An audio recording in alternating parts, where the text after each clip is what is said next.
Got a great lower body exercise for you to do. It's one of my favorites, matrix lunge. Now, you've got to really incorporate ab strength when you're doing this. With your feet together, I want you to go into a forward lunge. Watch that knee to make sure you don't hyperextend over the toes. Come back up. Bring that knee up as you go out to the sides. It requires a lot of core strength, and then back. Feet together. Let's do it on the other side. Here we go.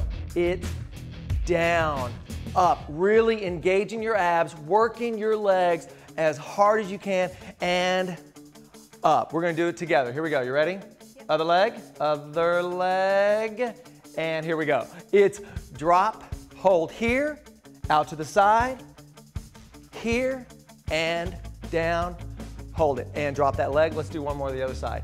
And deep lunge, chest stays up nice and tall. Come up slow and controlled, down, pop it, and back together. Good job. That's your matrix lunge.